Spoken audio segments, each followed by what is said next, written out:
Why don't more infant formula companies use organic, grass-fed whole milk instead of skim? Why don't more infant formula companies use the latest breast milk science? Why don't more infant formula companies run their own clinical trials? Why don't more infant formula companies use more of the proteins found in breast milk? Why don't more infant formula companies have their own factories instead of outsourcing their manufacturing? We wondered the same thing. So we made ByHeart, a better formula for formula. Learn more at byheart.com. With Lucky Land Slots, you can get lucky just about anywhere. Dearly beloved, we are gathered here today to... Has anyone seen the bride and groom? Sorry, we're here. We were getting lucky in the limo and we lost track of time. No, Lucky Land Casino, with cash prizes that add up quicker than a guest registry. In that case, I pronounce you lucky. Play for free at LuckyLandSlots.com. Daily bonuses are waiting. No purchase necessary. Void where prohibited by law. 18+. Terms and conditions apply. See website for details. The Johnson Wax Program with Fibber, McGee, and Molly.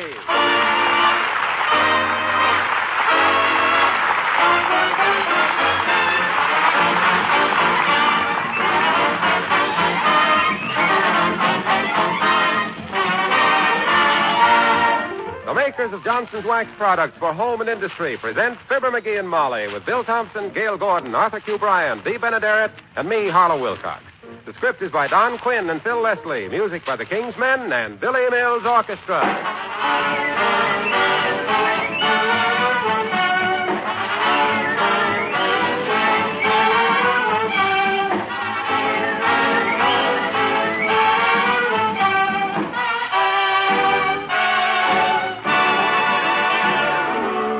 You know, it isn't very often that we have the privilege of coming into your home on Christmas Eve. In fact, we figured it out this morning and discovered that it's happened only 3 times in the past 11 years. Well, that makes tonight a very special occasion for all of us on the show and for the makers of Johnson's Wax. So, on behalf of Fibber and Molly and all the rest of us, here's hoping you have a very happy holiday season.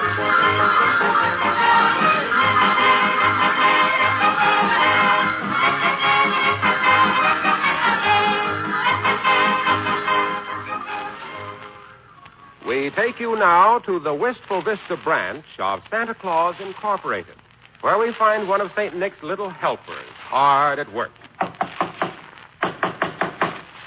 He's got a room full of broken toys, a handful of broken tools, and a future full of broken fingers. Ow! That's right. This touching scene has been repeated at intervals all week. And all Mrs. McGee can say right now is... Oh, dear. As we join Fibber, McGee, and Molly.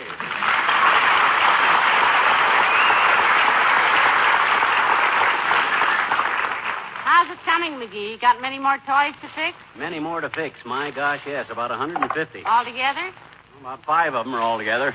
The other 145 are all apart. But I can do it. Now, look, you see this little music box? I think I got this fixed. Oh, play it. Okay, well, I wind it up. Listen to this. Pretty, huh? What was it? Silent Night.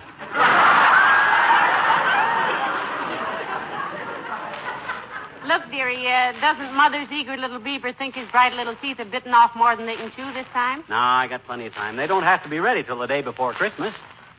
I've got a TL for you, McGee. Huh? This is the day before Christmas. What? It is? Sure. Oh, my gosh, I got to get busy. Hand me that chisel and a handful of nails. Thanks. Now, let me see. What'll I work on next? How about this thirsty little coaster wagon with its tongue hanging out? It needs a new front wheel. I thought maybe if I took a wheel off of this tricycle and made a bicycle out of it, then took the frame off the bicycle and made a scooter out of it, I could use the saddle for this hobby horse, which would give me an extra pair of handlebars, which I could use for, what could I make out of bars? Well, I'll think of something. Hey, did you see how I fixed up this little toy carpet sweeper? No. Does it work? Oh, I'll say it works. Look. You push it forward, picks up the dirt. Amazing. Pull it backwards, it throws the dirt out again.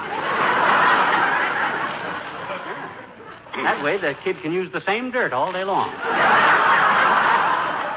Don't have to keep running outdoors for fresh dirt. I think that's a very good... Come in. Well, for goodness sakes, Mr. Wimple. Hello, folks. Hi, Wimp, old man. You better not sit down any place unless you've been vaccinated against hacksaw blades. Well, I can't say but only a... My gracious, look at all the toys. Aren't you ashamed, Mr. McGee? Yeah, what for? Opening all your presents before Christmas? Oh, those aren't his, Mr. Wimple. He's repairing them for children who might not otherwise get any. The school is in charge of distribution. Isn't that nice? Yes. You must be very handy with tools, Mr. McGee. You said it, boy. Why, when I was... Hey, what's that book you got under your arm there, Wimp? If that's zombie comics, can I borrow it when you get through? No, this is just my bird book, Mr. McGee. Your what, Mr. Wimple? My bird book. I've been out watching birds today. Oh. I saw a barn swallow, and I'm going to write a nasty letter to the book publishers. Wrong picture, Mr. Wimple? No, but they can't tell me a teensy-weensy little bird like that can swallow a barn. Oh, they don't really eat barns, Wimp. They just peck the grain out of the wood. Well... Jingle bell, jingle bell, jingle bell. Well, anyway, I think I'm going to get my notes together and write my own bird book. Does Mrs. Wimple go with you on those bird-watching expeditions, Mr. Wimple? Oh, no. Sweetie Face, that's my big old wife. She doesn't... Oh, that reminds me, Mr. McGee. Have you got a shotgun I can borrow? Why, certainly he has, Mr. Wimple. But do bird lovers go hunting? Maybe not, Mrs. McGee. But this is for something I've been planning to do every Christmas for 10 years. Huh? I'm going to get up early in the morning and shoot Sweetie Face. What? No. Yes, I am. I'm going to get up early in the morning and shoot Sweetie Face a wild duck for Christmas dinner. Merry Christmas, folks.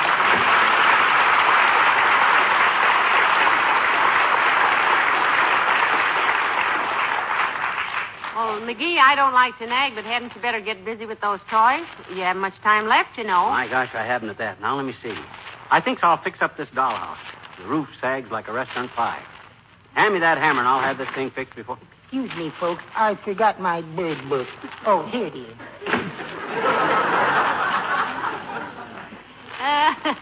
He'd forget his head if it wasn't fastened on. And with Sweetie Face around, I'm surprised it still is. Me too. Where's my hammer? I got to fix this dollhouse. Here, now, and be careful. You only have 7 good fingers left. Okay. I can take care of it. Oh, I had a little rabbit, and I wish I had her still. She was good for 18 carats, so I called her Diamond Lil. Oh, there was no... Oh, dear. Look at that dollhouse. If I ever have any toys to be repaired, sweetheart, I hope I can remember to tear up your phone number. This is discouraging, you know what?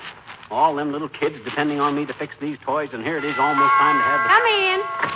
Oh, my goodness, Mrs. Carstairs. Do come in, Millicent. How do you do, my dear? Good day, Miss McGee. Hi, Carsty. Don't trip over that kiddie car there. You're liable to wind up with your head through a drum. Good heavens, what a tremendous lot of toys. Yep. Did they belong to your father? His father? Why did you ask, Millicent? Well, I just thought that no child could cause that much destruction in one generation. These are not my toys, Millicent. And in the second place, I was not a destructive child. Why, I still got a little box camera I was given in 1913.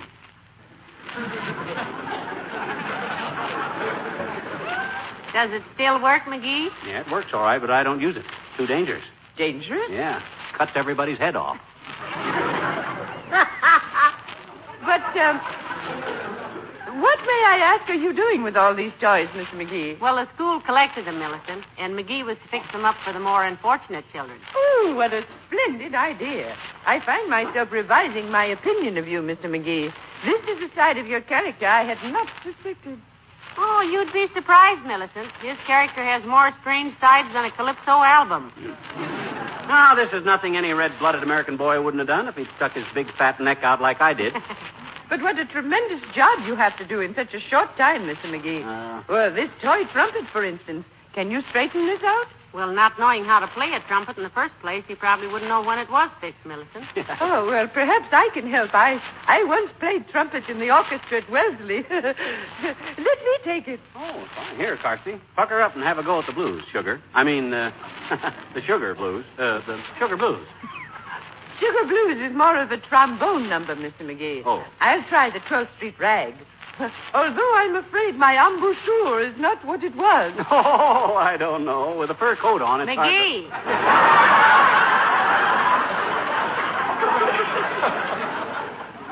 Go ahead, Carsey.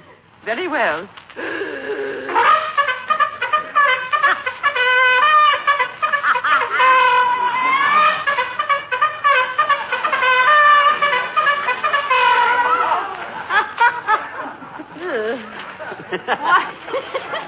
Why, Millie, that was lovely. My gosh, that trumpet don't need fixing. That's in fine shape. Thank you. And now, if you'll excuse me, I must go down to the Maritime Union headquarters and get Mr. Carstairs' Christmas present. To the Maritime Union for a Christmas present? Yes, I'm getting him a new crew for his yacht. Well, Merry Christmas to both of you. Thank you, Millicent.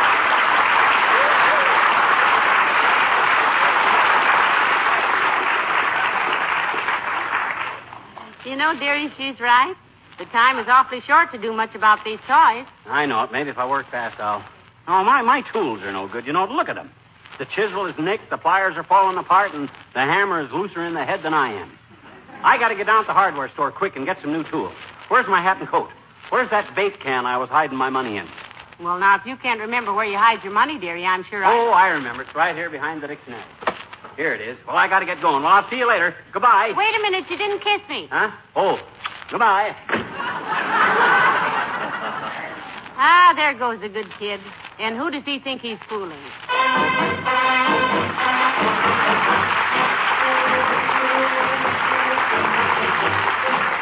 Billy Mills and the orchestra and the Parade of the Wooden Soldiers.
Christmas this is going to be.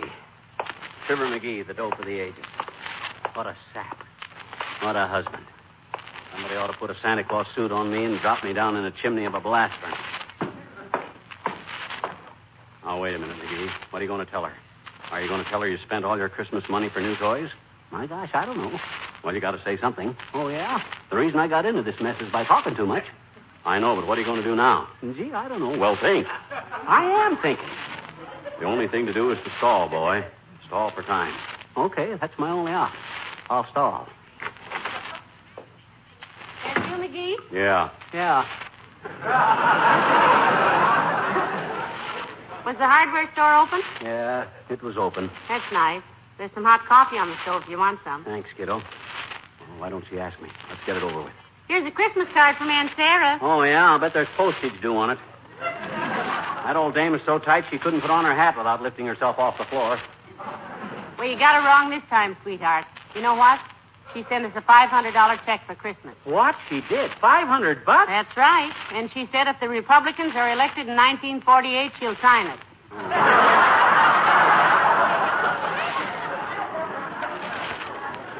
Well, come on, McGee. Why don't you tell her, you big ape? You yellow or something? Molly, I got something to tell you. All right, dearie. What is it? Well... Tell me later, McGee. Come in. Oh, for goodness sakes, it's the mayor, McGee. Hello, Your Honor. Good evening, Molly. Hello, McGee. Hi, Latriv, old man. Merry Christmas. And the same to both of you. McGee, I just dropped by to tell you how grateful the school commissioners are for this toy mending project you've undertaken. Oh, he loved doing it, Mr. Mayor. Just give himself here a handful of tools and he'll chisel all day long. Yeah, but on this toy deal, Latriv, Believe me, McGee, when Miss Yegley told me all about it and that you'd volunteered to repair all those toys, I was touched. You were touched. Just look how he fixed this coaster wagon, Mr. Mayor. He couldn't repair the wheels, so he put 4 holes in the bottom of it so 2 children with roller skates on could stick their feet through it. I thought it was very ingenious myself. Yeah, but that was By the way, may I help deliver any of these things, McGee? How about this electric train? Is that finished? Oh, he did a wonderful job rewiring that little train, Mr. Mayor. McGee, show the mayor how when you throw the signal switch, the train jumps the track and rolls over 3 times. Oh, I'll have to admit I'm not much with electric stuff. I even get nervous handling a wire coat hanger.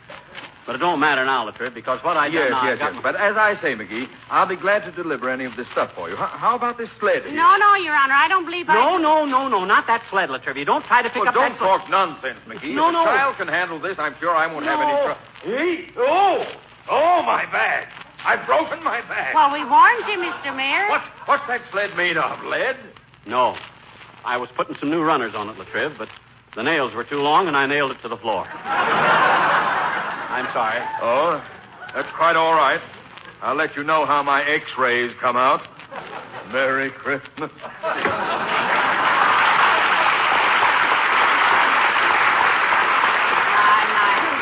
at the poor man walking up the street, McGee, all bent over, like he was looking for 4-leaf clovers. Well, I told him not to pick up that sled, but this being not election time, he don't listen to the common people. See, what was it you started to tell me before he came in, McGee? Oh, yeah. Well, I feel like a mug telling you this, Molly, but, I was... Oh, stop scraping your foot on the carpet and tell me. Okay. Well, when I got downtown with my Christmas money... Merry Christmas, Molly. Happy New Year, pal. Hello, Mr. Wilcox. The same to you. Rushing the season a little with that New Year's stuff, aren't you, Junior? Well, I thought I'd throw that in early because I won't be seeing you next week. Oh, that's right. You won't, will you? Sitting here next Tuesday night listening to Fred Waring, we'll miss you, Mr. Wilcox. Thank you, Molly. Will you miss me too, pal? I don't trust myself to talk, Junior. The very thought of you not dropping in here next Tuesday just kind of overwhelms me. Yeah, if he starts turning handsprings, Mr. Wilcox, you'll know it's strictly from grease. I know what you mean. I think that's a great idea, though, bringing Fred Waring and that wonderful music of his back for a week. Yeah, me and Molly and the people in Racine thought it would be kind of a nice New Year's greeting to everyone if we asked Fred to take over the Johnson Wax program for next week. Mr. Waring and his Pennsylvanians will sort of express musically our New Year wish for our friends, Mr. Wilcox. Well, I'm going to love it. Tuesday nights, I don't get much chance to listen anyhow to a good musical. Oh, hey, look at all the toys. Say, I'll swap you a good jackknife for that musical top, pal. And I'll throw in a ball of kite string, too. No deal, Junior. This stuff isn't mine. I've been trying to fix it up for the kids around town. Without much success, I might add. You might indeed. Look at the dollhouse, Mr. Wilcox. He was fixing the roof on it and suddenly found his elbows in the basement. That's because I'm a clumsy oaf. If I'd only kept my... What are you doing, Mr. Wilcox? Just writing a little note. A note? Yes, to the little girl who gets this dollhouse. Mind if I shove it under the door here? Not at all. Mind if we read it first? Not at all. Go ahead. Let's see. It says, to the little girl who gets this lovely dollhouse. When you grow up and have a real house of your own, don't forget to keep it beautiful and clean with Johnson's Wax products. Signed, a friend. Isn't that sweet? A friend. My goodness. That's the first anonymous letter I ever saw that was constructive. Yep. Well, I'll see you a week from Tuesday, folks. Happy Yuletide. Same to you, Mr. Wilcox.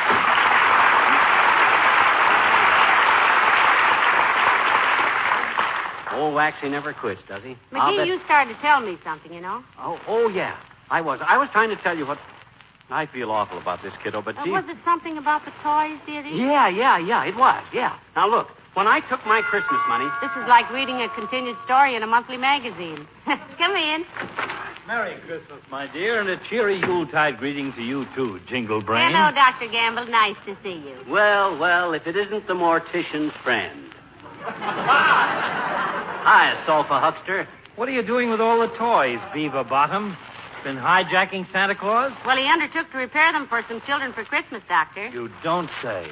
I'll have to tear up that article I was writing about him for the medical journal. Maybe he does have a heart. I've paid you enough dough to listen to it, butcher boy. And what are you doing out on Christmas Eve? Not that your absence from the hospital is not a splendid gift to the sick. Business a little dull, Doctor? Yes, it is, rather. Ordinarily, I'm busy Christmas Eve pulling fat fathers out of fireplaces or treating them for burned noses. They never seem to learn that long white beards light up quicker than a cigarette. By the way, what are you two doing New Year's Eve? Going to spend a quiet evening right here in front of the fireplace, tonsil peeker. Cracking jokes and walnuts. Why?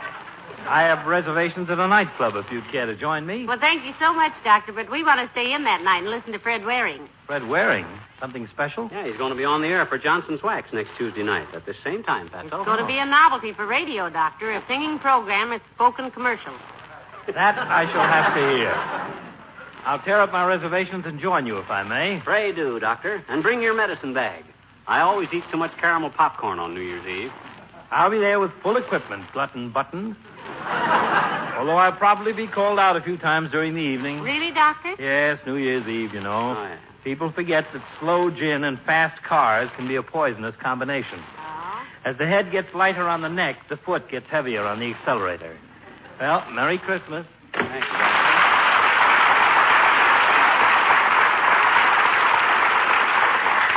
Now that we've got a minute alone, Molly, look.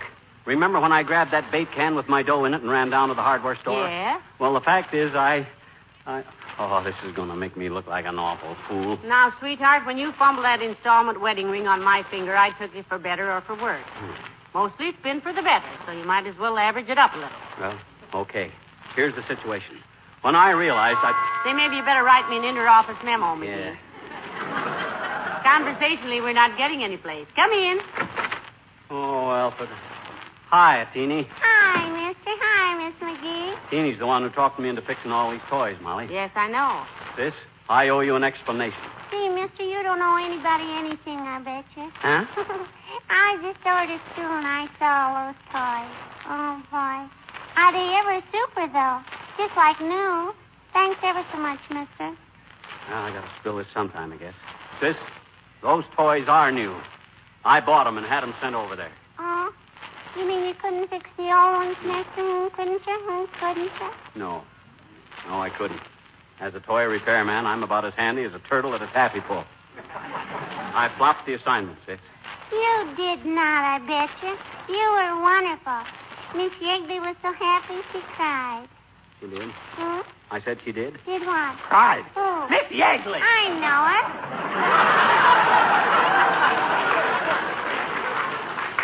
She said to thank you ever so much, mister. That's okay, Sis. Molly, that's what I've been trying to tell you. Yes, I know, but what took you so long? Well, my gosh, I feel like a chump. I had to use the money I was saving for your Christmas present. Oh, gee. And you know what? When I opened that bake can, I found I had almost twice as much money saved as I thought. Yes, dearie, I knew what you were up against, so I took the money I was going to buy your present with and put it in with yours. What? You mean you knew I... Oh, but Molly, you won't get any present. Well, neither will you. Huh? And I think it's the nicest Christmas we ever had. It ain't bad at that, is it? Hey, gee, can I bring the boys in now, mister? Huh? What boys? The same boys that always sing for you on Christmas. Oh, sure. Bring Hey, Johnny, Reddy, Buddy, Kenny, come on in, kids. Merry Christmas, McGee! Ah, dear, those kids haven't grown an inch since last year. Now, you sit down there, Miss McGee. And, Mr. McGee, you sit over there. Okay. No, not at the piano. We're going to use that. All right, boys. Are you ready? And a 1, and a 2, and a 3.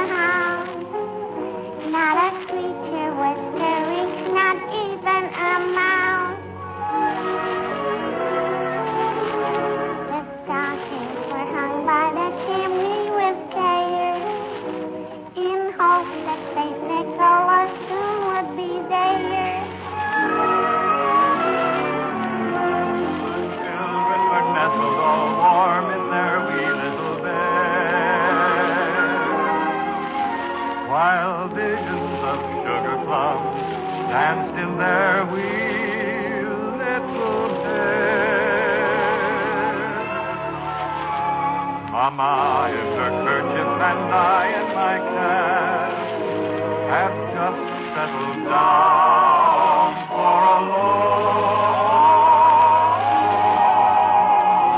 winter's night.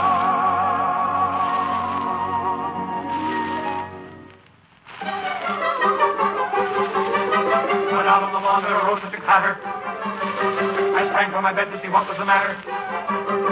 Away to the window I flew like a flash, tore open the shutters, threw open the sash. Then, what to my wondering, I should appear but a miniature sleigh and a tiny reindeer.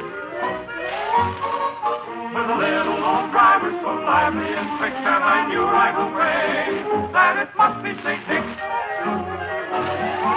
All bundled in fur from his head to his foot, old Santa was covered with ashes and soot. I drew in my head and was turning around when down the chimney he came with a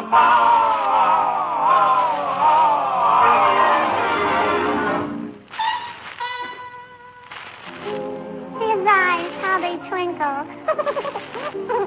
His dimples, how merry. His cheeks were like roses. His nose like a cherry. His droll little mouth was drawn up like a bow. The beard on his chin was as white as the snow. The stump of a little old pipe he held tight in his teeth, and the smoke went around and around and around his head like a wreath. He was so chubby and plump, a right jolly old elf. And I laughed and I laughed and I laughed when I saw him in spite of myself. He had a broad face, and a little round belly that shook when he laughed, like a bowl full of jelly. He gave me a wink of his eye and a twist of his head. A chuckle and a smile I knew all the while I had nothing to dread. He spoke not a word, but went straight to his work and filled all the stockings. Oh, boy. Then turned with a jerk and laying a finger aside of his nose and giving a nod up the chimney he rose.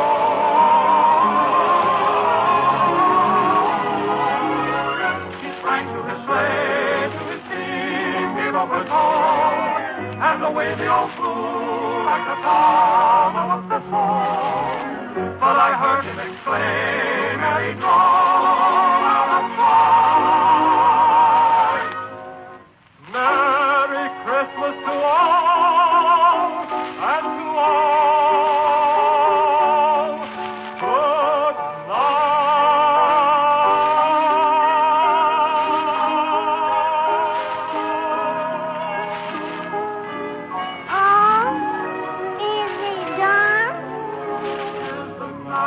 good Christmas and all through the house. Not a creature is stirring, not even a mouse. The presents are scattered and broken, I fear. And St. Nicholas won't come again for a year. The children are nestled all warm in their wee little beds, while memories of sugar plums dance in their wee little heads. Mama in her kerchief and I in my cap are settled at last for a long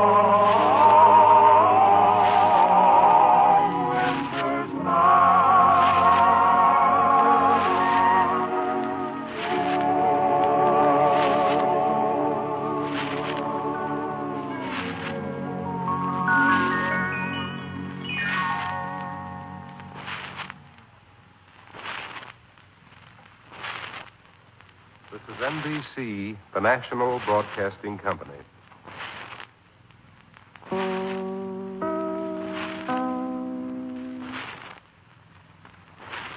This is Chicago WMAQ at 9 p.m. Okay, round two. Name something that's not boring. A laundry? Ooh, a book club. Computer solitaire, huh? Ah, sorry, we were looking for Chumba Casino. That's right, ChumbaCasino.com has over 100 casino-style games. Join today and play for free for your chance to redeem some serious prizes. ChumbaCasino.com. No purchase necessary. Void where prohibited by law. 18 plus. Terms and conditions apply. See website for details. David's Bridal, where brides and bridesmaids get fabulously dressed. We let our friends pick out what we wear, show off our dance moves, obsess over every little detail, hold your hand through it all, smile bravely when it's time to let go. Make your dreams come true. The things we do for love. Only at David's Bridal.